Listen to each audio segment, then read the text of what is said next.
Hello, dear night owls, as the stars twinkle above and the world grows quiet. Let us embark on a gentle journey through the shadowed halls of medieval Europe. Tonight, we unravel the mystery of why wives of princes were banished to frozen convents, those icy sanctuaries nestled in the windswept corners of Christendom. Relax your mind, let your breath slow, and allow the weight of the day to slip away as we step into a world of stone cloisters, flickering candles, and whispered prayers. This is a tale of power and sacrifice, of noble women cast out into the cold, yet whose resilience echoes through time. Before we begin, share in the comments where you are in the world and what hour the clock chimes. It's a wonder to see how far these stories travel. Now, settle into your blankets. Let your eyes grow heavy, and let us drift back to a time when a prince's wife might find herself exiled to a convent's frosty embrace, her story woven into the tapestry of history. In medieval Europe, from the dark forests of Germania to the rugged coasts of Scandinavia, convents were more than places of worship. They were refuges, prisons, and symbols of divine order. For the wives of princes, noble women of grace and lineage, banishment to these remote abbeys was a fate both revered and feared. Why were these women, adorned in silks and jewels, sent to live among nuns in the biting cold? Some were cast out to secure political alliances.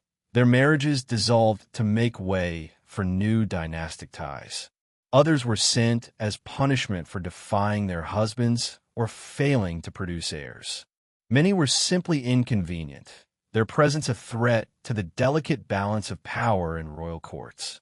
These frozen convents, often perched on snowy hills or tucked in icy valleys, offered little warmth, their stone walls echoing with the wind's mournful howl.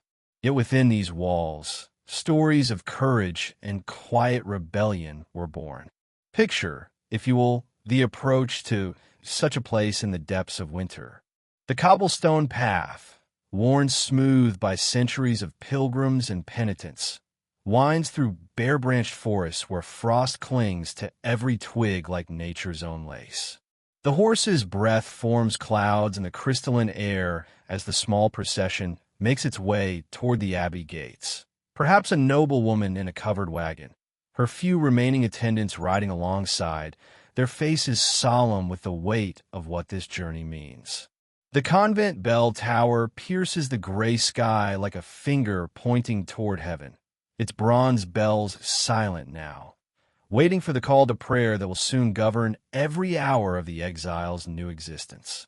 These sacred fortresses were often built in the most inhospitable locations by design. The harsh conditions served multiple purposes. They discouraged frivolous visitors, tested the devotion of the sisters within, and created a natural barrier between the religious community and the temptations of the secular world. The Abbey of St. Bridget in the Scottish Highlands, for instance, was said to be unreachable for 3 months each winter when the mountain passes filled with snow. The convent of the Holy Cross in the Bavarian Alps required a treacherous climb up paths that claimed the lives of pack animals and occasionally the faithful themselves. Within these walls, time moved differently. The canonical hours, matins, lauds, prime, terce, sext, none, vespers, and compline, marked the rhythm of each day like the steady beating of a heart. For a woman accustomed to the elaborate ceremonies of court life, to sumptuous feasts and entertainment that lasted until dawn, the austere schedule of convent life was a shock that could break the spirit or forge it anew. The cells were small, barely large enough for a narrow bed, a wooden cross, and a small table for prayer books. Windows, when they existed at all, were mere slits in the stone, offering glimpses of the world beyond, but never escape from the world within. Yet these women, stripped of their titles and finery, often discovered strengths they never knew they possessed. Some became scholars, their enforced solitude providing the peace necessary for deep study and contemplation. Others found their voices in ways the secular world had never allowed, becoming abbesses who wielded considerable influence over the religious and even political affairs of their regions. The abbess Hildegard of Bingen, though not exiled herself, exemplified the power that could be found within convent walls, composing music, writing theological treatises, and corresponding with popes and emperors. The winter months were the true test of endurance in these remote sanctuaries. Imagine the dormitory in the pre-dawn hours, your breath visible in the air as the bell calls the sisters to prayer. The stone floors are so cold, they seem to steal warmth through the soles of your feet, even through thick woolen stockings. The chapel, lit only by a few precious candles and the dying embers in the brazier, becomes a cavern of shadows where voices rise in unison, their prayers forming clouds that dissipate into the vaulted ceiling like souls ascending to heaven. Food was simple and often scarce during the harsh months. Root vegetables stored in cellars, preserved meats, and bread baked from carefully hoarded grain sustained the community. Water had to be drawn from wells that sometimes froze, requiring the sisters to break through the ice each morning. Yet there was a strange beauty in this simplicity, a purity that the complex intrigues of court life could never offer. As we journey through this history, we'll meet women like Lady Eleanor, a prince's wife banished for her sharp tongue, and Sister Agnes, a noble woman who found solace in the convent's austerity.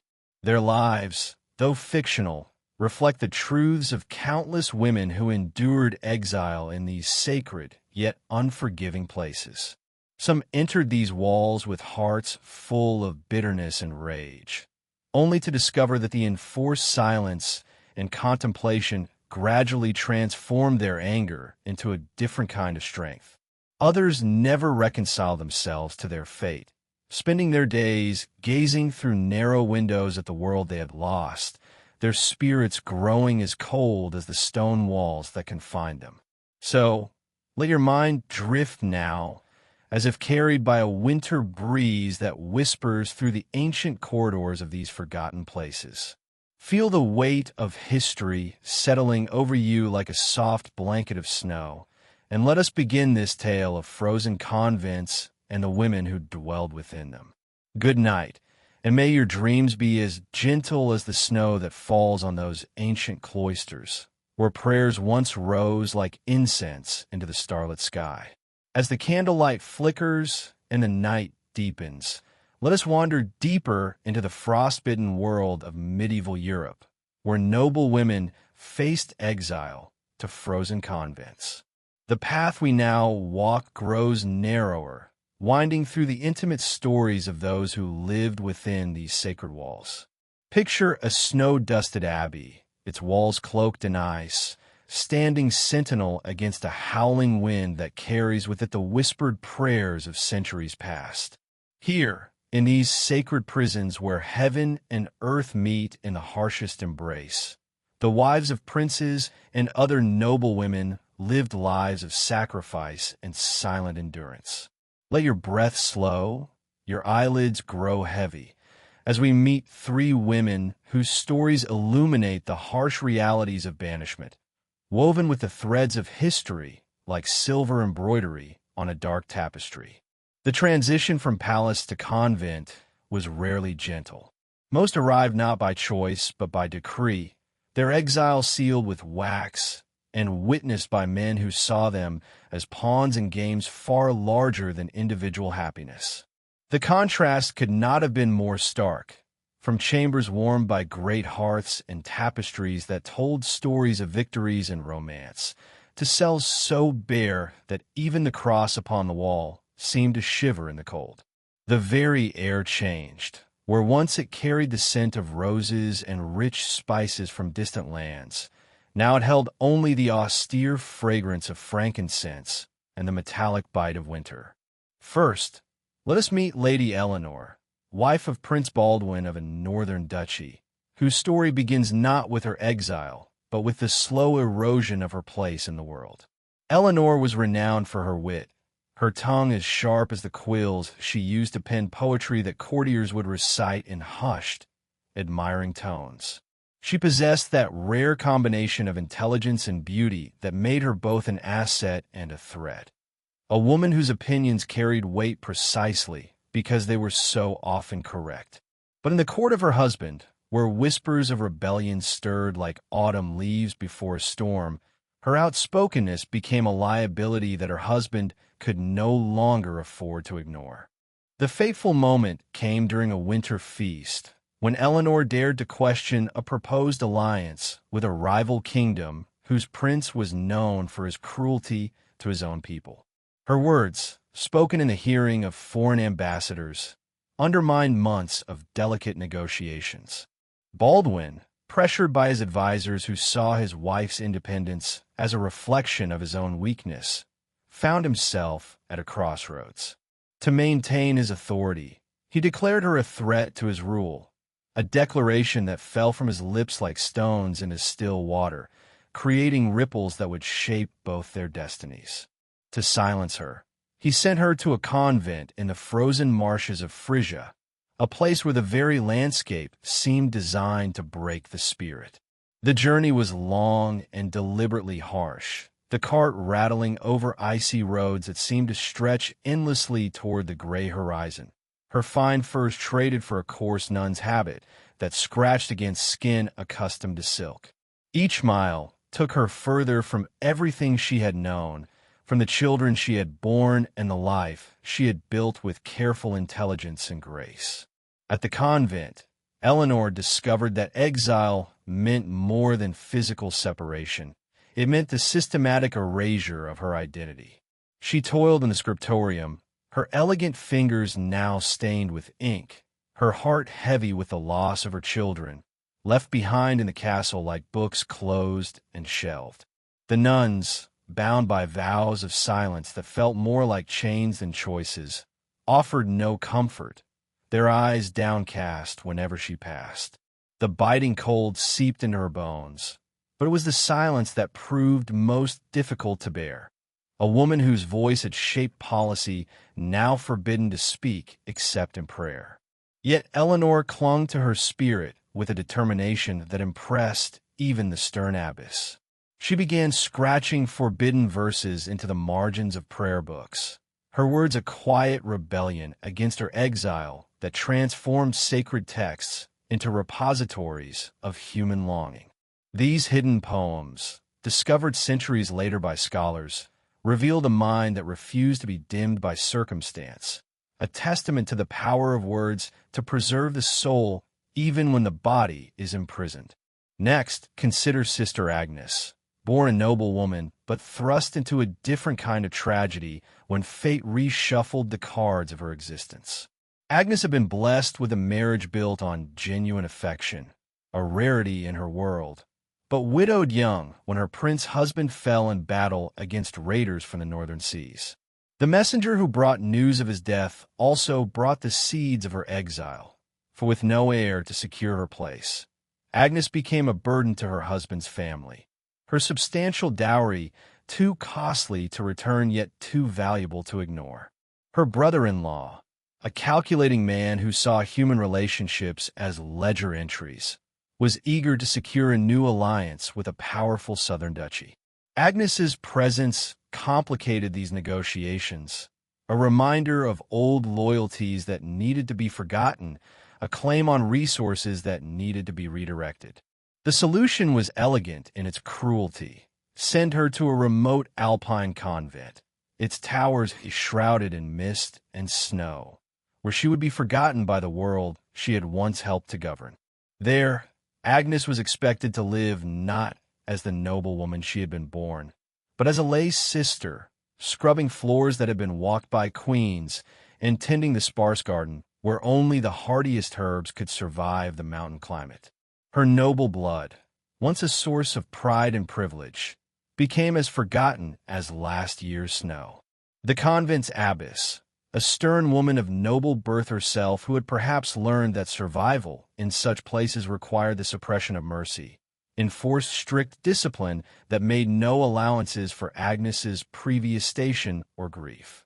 Agnes's days became a rhythm of prayer and labor that gradually wore away the rough edges of her sorrow like water smoothing stone. The canonical hours marked time not with the elaborate ceremonies she had known, but with simple bells that echoed off mountain peaks. Yet in the quiet of the night, when the other sisters slept and the only sound was the wind singing through the valleys below, she found solace in the convent's library, a small but precious collection of manuscripts that became her refuge. Reading by candlelight, her mind soaring beyond the icy walls that contained her body, Agnes discovered that exile, while it could take away her status and comfort, could not diminish her capacity for learning and wonder. Agnes's story reflects the fate of many widows, sent to convents not for any crime, but simply to clear the way for new marriages, their lives traded for political gain as casually as merchants exchange coins. Yet within the constraints of her exile, she began to find a different kind of purpose, teaching the younger novices to read and write, passing on not just literacy, but the subtle art of preserving one's inner life against the forces that would diminish it. Finally, let us meet Lady Beatrice, whose exile illustrates perhaps the cruelest aspect of these banishments, the punishment of the innocent for the sake of appearances. Beatrice served as a lady-in-waiting to Prince Roderick's wife, a position that had allowed her to develop a genuine friendship with her mistress, the Princess Mathilde. When rumors began to swirl through the court that the princess had taken a lover, whispers that may have been true or may have been the invention of enemies seeking to destabilize the prince's rule, Beatrice found herself caught in a web of intrigue not of her making. Loyal but perhaps unwise, Beatrice defended her mistress publicly, her words born of friendship rather than political calculation. She spoke of Mathilde's virtue and devotion, perhaps not understanding that in the treacherous currents of court life, truth was often less important than perception. The prince, enraged by gossip that threatened to make him appear weak and perhaps cuckolded, chose to solve the problem with characteristic medieval directness. He banished both women to a convent on the windswept cliffs of Norway, where the North Sea crashes against rocks worn smooth by centuries of storms. The journey north was a descent into a world increasingly remote from civilization, where the very landscape seemed hostile to human presence. Beatrice, stripped of the silks that had marked her status, shivered in her cell that looked out over waters so gray they seemed to absorb all hope. The convent perched precariously on cliffs that dropped sheer to the sea below, its location chosen perhaps to remind the exile that they stood at the very edge of the world, with nothing beyond but the endless waters that separated them from whatever salvation might exist in the next life. The sea's roar became her only companion, a constant reminder of the forces that dwarfed human ambition and rendered meaningless the political calculations that had brought her to this place. The convent's rules forbade speaking of the outside world, a prohibition that fell particularly hard on someone whose crime had been the defense of a friend. Beatrice's letters to her family, carefully crafted attempts to maintain some connection with the life she had lost, were burned by the abbess before they could be sent, not from cruelty, but from a rigid interpretation of rules designed to sever all ties with the secular world. Yet even in this harshest of exiles, Beatrice found a quiet strength that surprised her. She began teaching the younger novices to read, not just the Latin of their prayers, but the vernacular languages that would allow them to understand the world beyond their walls, should they ever return to it. Her kindness became a small defiance against the cruelty of her fate, a way of asserting that human connection and learning could flourish even in the most barren soil. These women, though bound by stone and ice, though separated from everything they had known and loved, carried within them sparks of resilience that no cold could extinguish. Their stories reveal the complex motivations behind these banishments. The need to control voices that challenged authority, the desire to secure new alliances by erasing old obligations, and the simple expedient of removing inconvenient presences from the political stage. The frozen convents, often built in the most remote and inhospitable regions, served as perfect prisons, holy in name and purpose, harsh in daily reality, and so distant from centers of power that the women sent there might as well have vanished from the earth. The Church, as a pillar of medieval power structure, not only supported this practice, but provided the theological justification for it, seeing the exile of troublesome noble women as a way to maintain what they called divine order. Though one might wonder how divine an order could be that required the systematic silencing of half the human race. These convents became repositories not just of prayer and contemplation, but of stories that might otherwise have been lost, of intelligence that found new channels when old ones were blocked, and of strength that discovered itself in circumstances that seemed designed to break it. As you drift closer to sleep now, imagine the snow falling softly outside those ancient convent walls, each flake like a small prayer settling on the stones that have witnessed so much human suffering and endurance. The world grows quiet, blanketed in the kind of peace that only comes when the day's struggles yield to rest.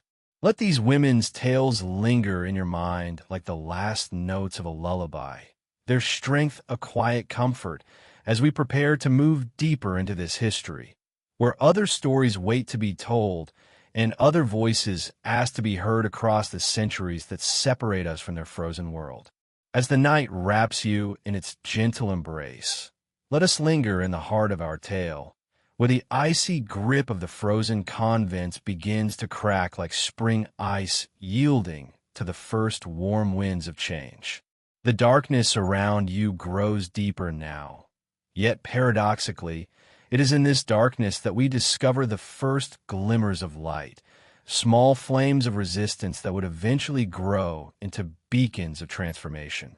Picture the wind howling through a convent's cloister, the candles flickering as a storm brews, not just in the skies above those ancient stones, but in the hearts of those within, where courage had been quietly gathering strength like embers waiting for the breath that would fan them into flame. This is the moment when the women of these sacred prisons dared to resist, when the carefully constructed walls of silence began to develop hairline fractures that would eventually bring down entire systems of oppression. The tides of history, moved by forces both vast and intimate, began to shift, loosening the chains of banishment that had held so many in their grip. Let your breath deepen, your mind soften like snow touched by morning sun, as we explore these pivotal moments of defiance and change that would reshape not just individual lives, but the very foundations of medieval society. The transformation began not with grand gestures, but with small acts of courage that accumulated like snowflakes, each insignificant alone, but together capable of creating avalanches. In convents across Europe, women who had been sent to disappear instead began to find their voices, to connect with one another across the barriers of enforced silence, to remember that they were more than the inconvenient remnants of political calculations gone awry. Consider Lady Eleanor once more, her spirit unbowed despite years in the Frisian convent, where the marshlands seemed to stretch endlessly toward horizons that promised nothing but more emptiness. Time had changed her. The soft curves of courtly life had given way to the lean strength of one who had learned to find sustenance in places where others saw only deprivation.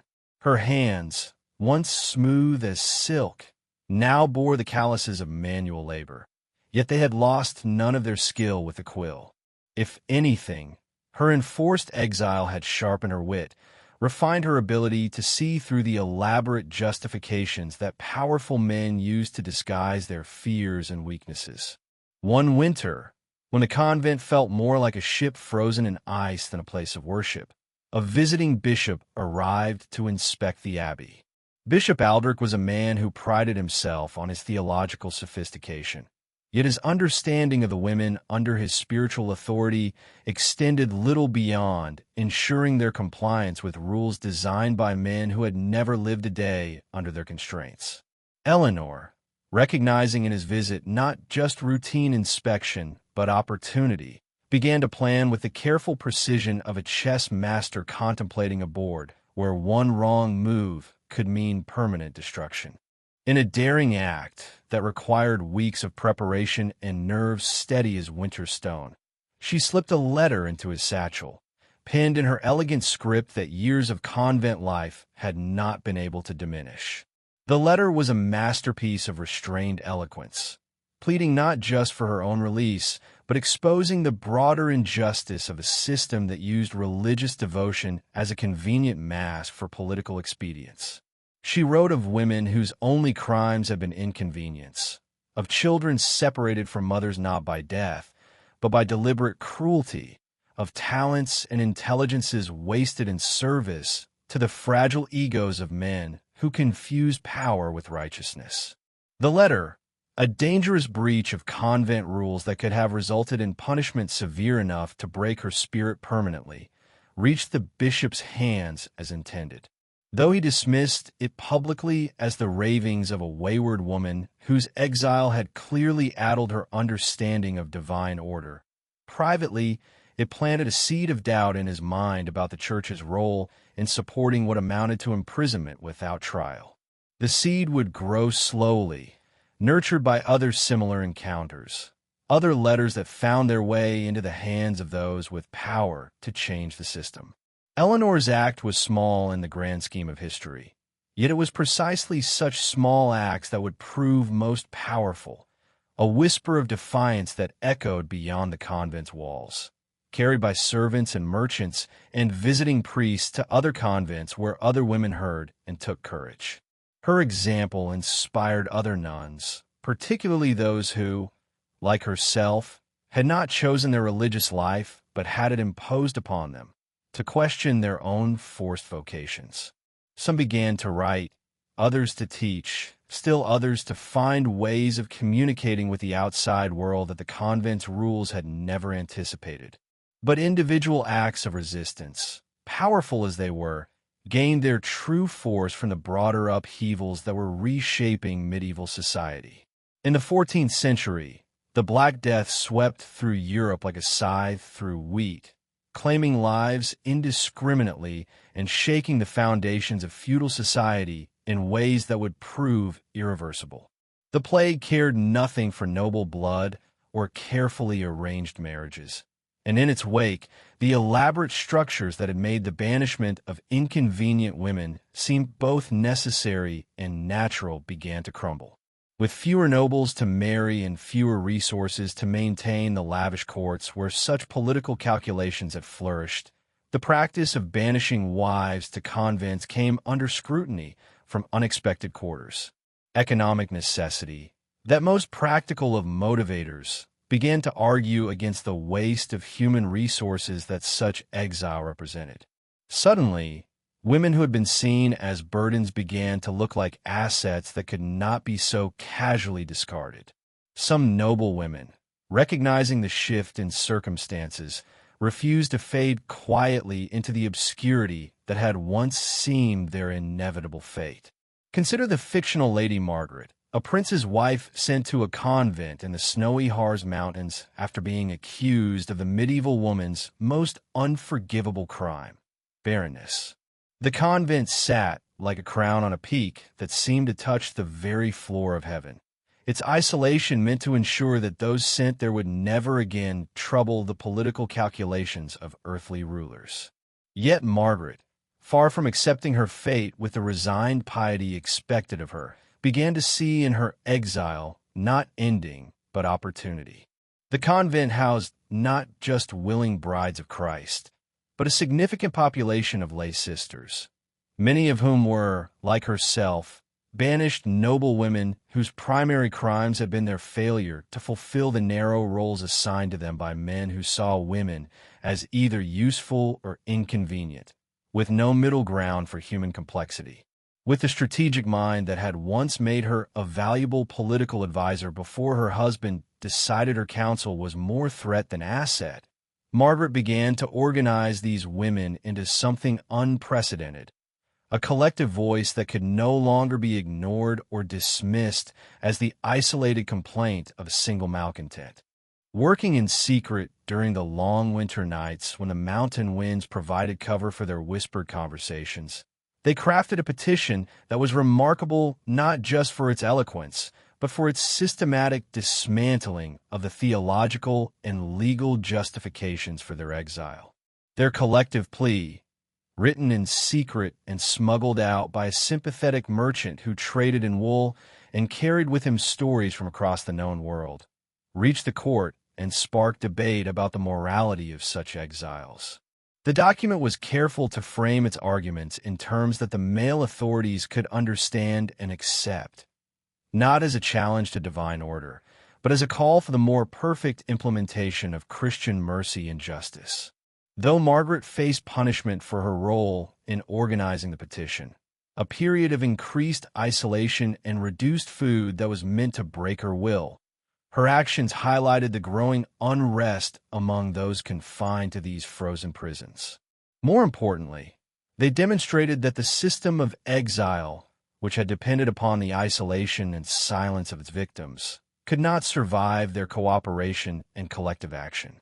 The climax of our tale arrives with the slow dawn of the Renaissance, when new ideas about individual worth and human dignity began to challenge the old order with the persistence of water wearing away stone.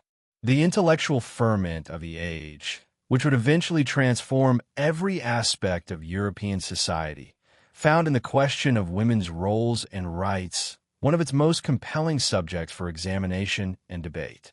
Humanist thinkers like Christine de Pizan, whose voice rose above the chorus of male intellectuals like a clear bell cutting through fog, championed women's intellect and dignity with arguments that could not be easily dismissed. Her writings, circulated in manuscript form throughout the courts and universities of Europe, questioned not just the Church's role in imprisoning noble women, but the entire philosophical framework that made such imprisonment seem natural and necessary. The power of these new ideas was demonstrated most clearly in actual historical cases that began to emerge during this period. Consider Joan of Valois, wife of King Philip VI of France, who was sent to a convent after failing to produce the male heir that medieval politics demanded of royal wives. Yet Joan's response to her exile proved that the old assumptions about women's passive acceptance of their fate were crumbling along with the feudal structures that had created them. Her letters, preserved in archives that serve as testimony to her refusal to disappear quietly into history, reveal a woman who embraced her religious life with genuine devotion, while simultaneously maintaining a subtle but persistent criticism of the system that had exiled her. Writing with the skill of a trained diplomat and the insight of someone who had observed power from both sides, as one who had wielded it and as one who had been crushed by it, she crafted arguments that were impossible to ignore. Joan's correspondence reached influential figures throughout Europe, carried by networks of communication that the authorities had never fully understood or controlled. Her words found their way into the thoughts of bishops and nobles who began to question whether the convenient disposal of inconvenient women truly served either God or earthly justice. Her influence extended beyond her own case to inspire other women facing similar fates to resist rather than submit. These voices, both fictional and real, began to chip away at the practice of banishment like patient sculptors working marble, each strike of the chisel revealing more clearly the human form hidden within the stone. The church and nobility, faced with growing pressure from multiple sources, economic necessity, intellectual challenge, and the simple accumulation of individual acts of resistance, found themselves forced to confront the possibility that their comfortable arrangements might need to be reformed. The changes came slowly, unevenly, with setbacks and reversals that reminded everyone involved that entrenched power never yields easily to calls for justice.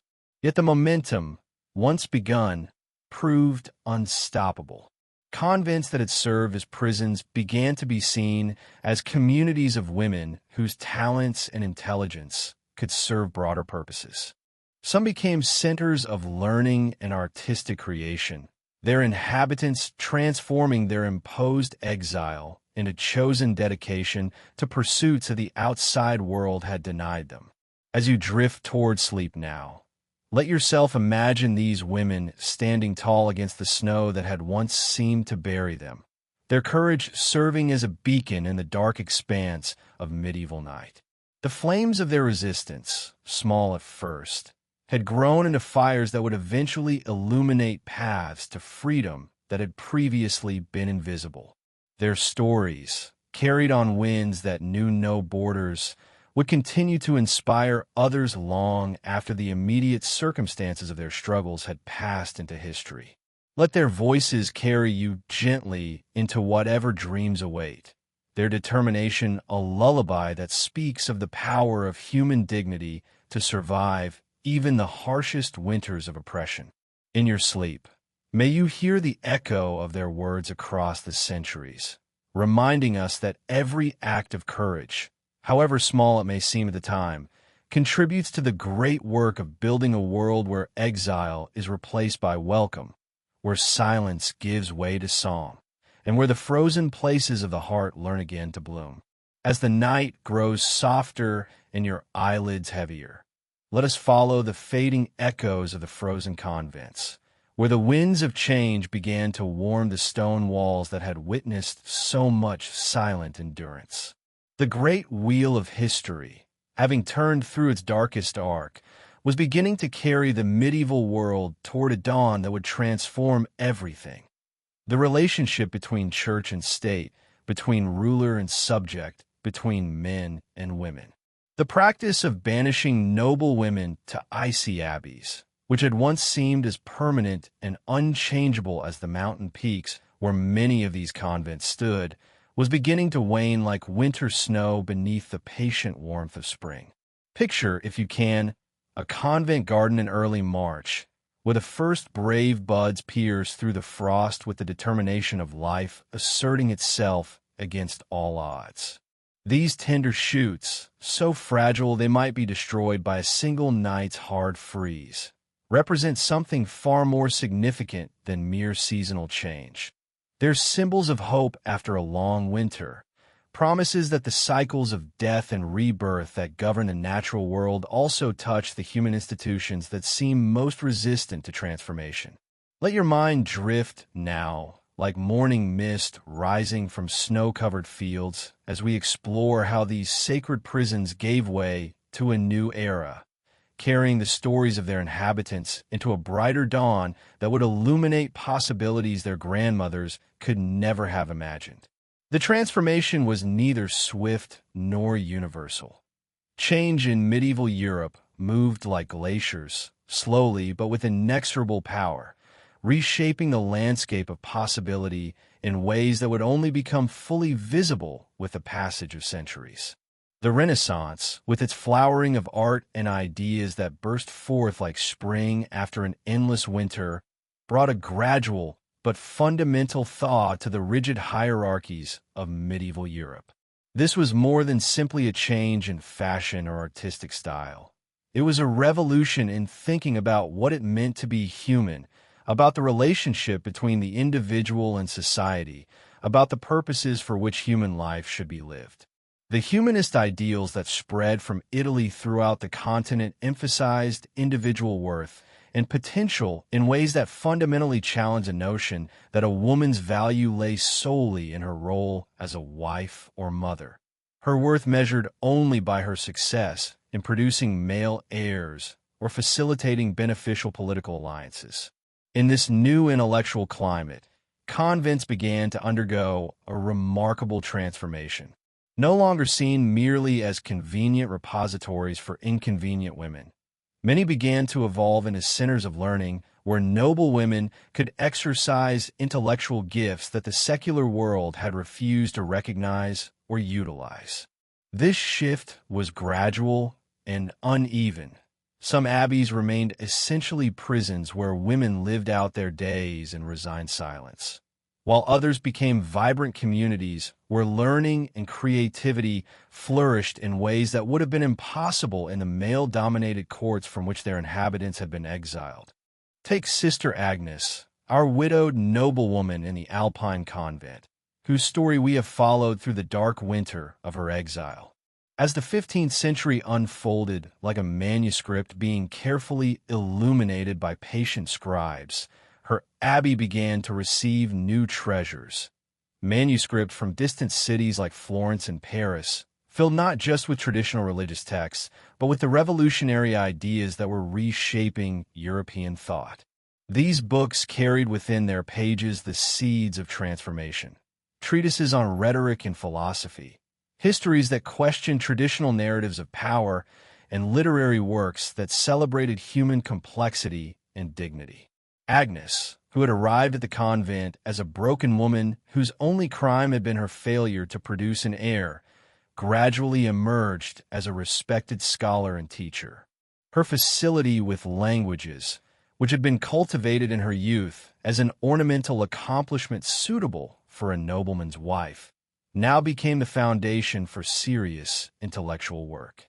She began teaching other nuns not just to read Latin and Greek, but to engage with the ideas contained in these ancient languages, to participate in the great conversations about human nature and divine purpose that were transforming European intellectual life. Under her guidance, what had once been a prison became a haven of knowledge, where women who had been discarded by secular society found new purposes and new forms of influence. The scriptorium where Agnes had once copied religious texts with tears of grief became a center of learning where she and her students engaged with the works of Plato and Aristotle, of Augustine and Aquinas, developing their own insights and adding their voices to scholarly debates that had previously been monopolized by men. Her story mirrors and draws inspiration from those of real women like Hildegard of Bingen, the remarkable 12th century abbess who had used convent life to wield intellectual influence that extended far beyond her abbey's walls. Hildegard's compositions, scientific observations, and theological writings had shown that the supposed intellectual inferiority of women was not a fact of nature, but a consequence of denied opportunity. As Renaissance ideas spread, more women began to follow her example, subtly but persistently reshaping the role of women in religious life and, by extension, in society as a whole. The Protestant Reformation, which erupted across Europe like a spring flood, carrying away seemingly permanent landmarks, further disrupted the practice of banishment in ways that were both dramatic and subtle. When reformers like Martin Luther challenged not just specific Catholic doctrines, but the entire structure of religious authority that had made the exile of inconvenient women seem natural and necessary, they unleashed forces that would reshape every aspect of European society. As Protestant ideas spread, many convents found themselves caught in the crossfire of religious warfare, their existence suddenly called into question by new theological arguments that rejected the monastic life as contrary to proper Christian practice. The dissolution of monasteries that followed in Protestant regions was traumatic for many communities, but it also represented a form of liberation for women who had been imprisoned within convent walls against their will. In England, Henry VIII's dissolution of the monasteries in the 1530s, driven by his personal need for an annulment and his kingdom's hunger for church wealth, had consequences that extended far beyond royal politics. Women like our fictional Lady Beatrice, who had spent years in her cliffside convent watching the North Sea and wondering if she would ever again see the world beyond those walls, suddenly found themselves thrust back into a society that had changed dramatically during their absence. Beatrice's return to secular life was neither simple nor entirely happy. The years of exile had left their mark, and the stigma of her banishment followed her like a shadow that never quite faded. Yet she possessed something that many women of her generation lacked, a hard-won understanding of her own capabilities and a determination forged in the harsh crucible of exile. When she married Thomas Merchant, a prosperous trader in the bustling port town of Bristol, she brought to the union not just the connections of her noble birth, but the strength and practical wisdom she had developed during her convent years. Her new life was a testament to the possibilities that were opening for women in this changing world. Where once her value would have been measured solely in terms of the political alliances her marriage could secure, she now found herself actively involved in her husband's business affairs, her intelligence and education proving as valuable as any dowry. The teaching skills she had developed at the convent served her well as she educated her merchant stepchildren, preparing them for lives in a world where knowledge and adaptability were becoming more important than noble blood. Beatrice's story was repeated, with variations, throughout Protestant Europe as former nuns found themselves suddenly free to rejoin a society that was itself being transformed by the same religious upheavals that had liberated them from their unwanted vows. Though her past lingered like a chill that could never quite be warmed away, she embraced the opportunities of a changing world where women, while still constrained by law and custom, could begin to forge their own paths in ways that would have been unthinkable just a generation earlier. These shifts were not universal. Catholic regions, particularly those less touched by Protestant influence, clung to old practices with the tenacity of those who see change as threat rather than opportunity. In Spain, France, and the Italian states, convents continued to serve as repositories for inconvenient women well into the early modern period. Yet even in these traditional strongholds, the intellectual currents of the Renaissance gradually altered the character of convent life, creating space for women to exercise influence and pursue learning in ways that had previously been impossible. Politically, the centralization of royal power that characterized the transition from medieval to early modern Europe gradually reduced the strategic importance of the local alliances that had made the banishment of inconvenient wives seem necessary. As kings and queens consolidated their authority and developed more sophisticated administrative systems, the need for the complex web of noble marriages that had characterized medieval politics began to diminish. The rise of professional bureaucracies, standing armies, and centralized tax systems meant that rulers could achieve their political objectives without relying so heavily on the personal loyalties secured through marriage alliances. This shift, while gradual, fundamentally altered the calculations that had made the exile of problematic wives seem both necessary and justified. Women who might once have been banished to remote convents for political convenience found themselves instead navigating a world where other forms of political influence and economic contribution were possible. Legal reforms, inspired by both humanist ideals and practical administrative needs, began to give some noble women more agency in their own affairs. The revival of Roman law, with its more sophisticated understanding of individual rights and contractual obligations, provided new tools for women to contest annulments or banishments that would previously have been imposed without appeal. While these changes were limited and uneven, they represented the beginning of a transformation that would eventually lead to more comprehensive reforms. Perhaps most importantly, the stories of these women, once silenced by snow and stone, their voices lost in the howling of winter winds through convent corridors, began to find expression in new forms. The development of printing technology meant that letters, chronicles, and memoirs could be preserved and circulated in ways that had been impossible in the manuscript age. Women who had once disappeared into historical silence began to leave traces that scholars would eventually recover and study, their experiences becoming part of the larger story of how European society had evolved. The chronicles and letters that survived from this period reveal women who had been transformed by their experiences of exile and resistance, who had discovered within themselves reserves of strength and intelligence that neither they nor their society had previously recognized. Their writings, whether preserved by accident or design, became testimonies to the possibility of human dignity surviving even under the most oppressive circumstances, and their examples inspired later generations of women who faced their own struggles for recognition and agency. As you sink deeper into the gentle arms of sleep, let your mind's eye see those ancient convent gates creaking open after centuries of enclosing lives that have been meant to be forgotten. Imagine the sound echoing across valleys where spring streams were beginning to flow again, carrying away the last remnants of winter's hold on the land.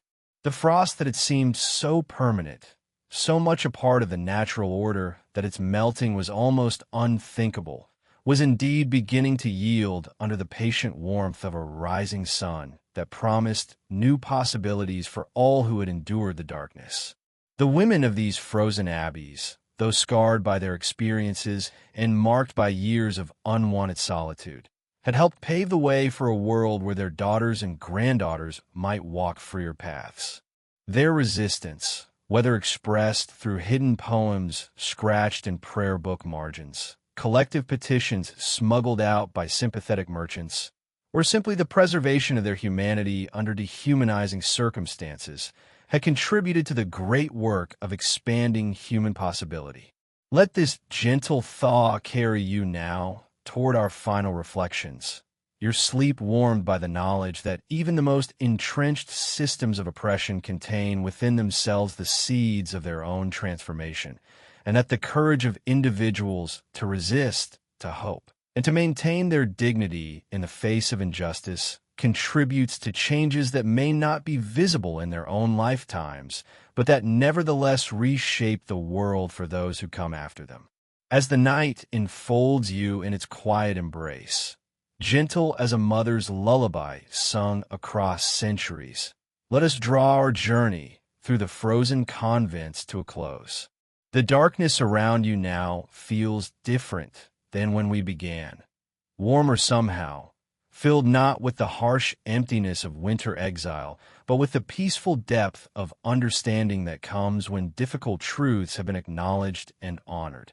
Picture a starry sky above a silent abbey, its ancient walls no longer a prison, but a testament to the countless women who endured within, their spirits leaving an invisible warmth in the stones that no winter could ever fully claim.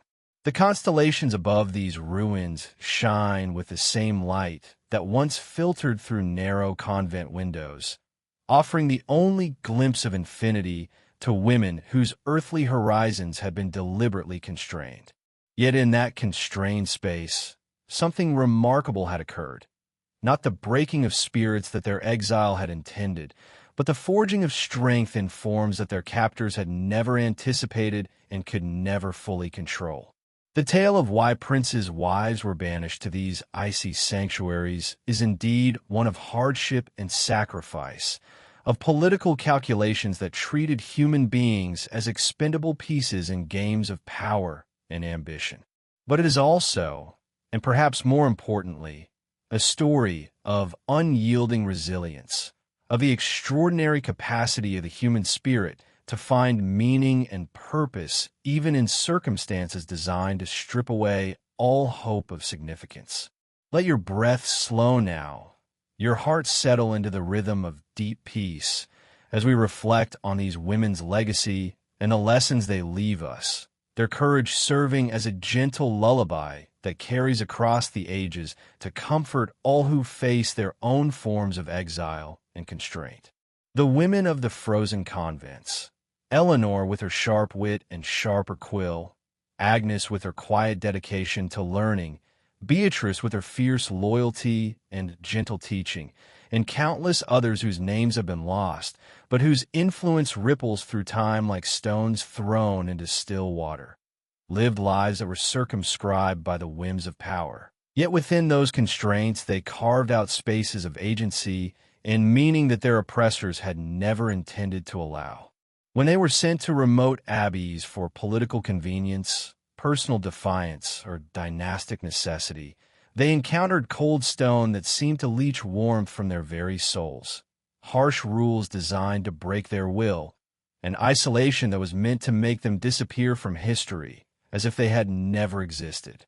The men who made these decisions saw the convents as perfect solutions, places where inconvenient women could be stored like unwanted furniture in an attic, forgotten but safely out of the way of more important affairs. Yet within these confines, which had been designed as instruments of erasure, the exiled women found ways to assert their humanity that would have surprised and probably alarmed those who had banished them. Eleanor's secret poetry, scratched into prayer book margins with the desperate precision of someone determined that her voice would survive even if her body did not, became a form of resistance that transformed sacred texts into repositories of human longing and political critique. Her words, discovered centuries later by scholars who marveled at their wit and power, proved that even the most systematic attempts to silence dissent cannot entirely succeed when they encounter genuine courage. Agnes's quiet scholarship, pursued in the cold hours before dawn when the other sisters slept and the only light came from candles that she had to ration like precious medicine, represented another form of rebellion. The refusal to let her mind be diminished by circumstances that were designed to reduce her to mere biological functions. Her teaching of younger nuns, conducted in whispers and hidden glances, created networks of knowledge and understanding that spread far beyond the convent walls, carried by visiting relatives and traveling priests who often had no idea they were serving as messengers in a quiet revolution. Beatrice's kindness to novices, her determination to nurture rather than break those who came under her influence, demonstrated that even in institutions designed to crush individuality, human compassion could find ways to flourish. Her gentle guidance transformed what might have been a source of mutual resentment, the presence of new arrivals who reminded the exiled women of their own lost freedoms, into opportunities for connection and mutual support that made survival possible and even, occasionally, meaningful. These were sparks of light in a darkness that had been carefully constructed and deliberately maintained, proof that the human spirit possesses resources that cannot be wholly extinguished by any earthly power, no matter how systematic its cruelty or comprehensive its control. Their stories, though often lost to time and recovered only through painstaking historical detective work, remind us of the extraordinary strength it takes to endure when all seems lost, to find purpose when purpose has been denied, to maintain dignity when dignity is under constant assault. The courage of these women was not the dramatic bravery celebrated in epic poems and heroic ballads, but something perhaps more remarkable: the quiet, daily decision to remain human in circumstances designed to reduce them to something less than human. They chose to write when writing was forbidden, to teach when teaching was discouraged, to hope when hope seemed futile, to preserve their essential selves when powerful forces were working to erase those selves entirely. As medieval Europe gradually gave way to the modern world, like winter slowly yielding to spring after what had seemed an endless season of darkness, the practice of banishing noble women to frozen convents faded into history. The change was neither swift nor dramatic. Social transformation rarely is, but it was inexorable, driven by the accumulation of individual acts of resistance, changing economic conditions, religious upheavals, and new ideas about human dignity and individual rights that made the old justifications for such cruelty increasingly difficult to maintain. The Renaissance and Reformation, those great movements of intellectual and spiritual liberation, opened doors that had been sealed for centuries, though the opening was gradual and the doors heavy with the weight of accumulated tradition. Women began to claim greater agency, not just in their personal lives, but in the broader cultural and intellectual movements that were reshaping European civilization. The frozen convents, once symbols of patriarchal control and religious authorities' collusion with secular power, became relics of a bygone era, their stories preserved in dusty chronicles and whispered legends that served as reminders of how far society had traveled. Today, as we look back across the centuries that separate us from these women, we can marvel at their resilience while also recognizing that their struggles are not merely historical curiosities, but part of an ongoing human story of resistance to oppression and the gradual expansion of human dignity. Their sacrifices helped forge a path toward a freer, more equitable world, though we must acknowledge that the journey is far from complete and that new forms of exile and constraint continue to challenge human dignity in our own time. The endurance of these medieval women serves as a quiet lullaby, a gentle reminder that even the harshest winters eventually give way to spring, that even the most entrenched systems of oppression contain within themselves the seeds of their own transformation, and that individual acts of courage and dignity, however small they may seem at the time, contribute to changes that may not be visible for generations, but that nevertheless shape the world in profound ways. Their legacy lives not just in the institutional changes that eventually made their particular form of suffering obsolete, but in the example they set of how to maintain one's humanity under dehumanizing circumstances, how to find meaning in constraint, how to resist without violence, and how to hope without certainty. These are lessons that transcend any particular historical moment and speak to fundamental questions about what it means to be human and how we should respond when our humanity is challenged. So, as you drift now into the soft arms of sleep, carried by the knowledge that you inherit freedoms that were paid for with centuries of struggle and sacrifice, take a moment to honor these forgotten women whose names we may never know, but whose influence we still feel. Their stories remind us to be grateful for the freedoms we now enjoy, while remaining vigilant about protecting and extending those freedoms to others who continue to face their own forms of exile and constraint. Let the snow fall softly outside your dreams now, blanketing the past in the peace that comes with understanding and honoring difficult truths. May your sleep be restful, your dreams kind, and your tomorrow bright with the promise of a world where every voice can be heard, where exile gives way to welcome, where the frozen places of the human heart learn to bloom again.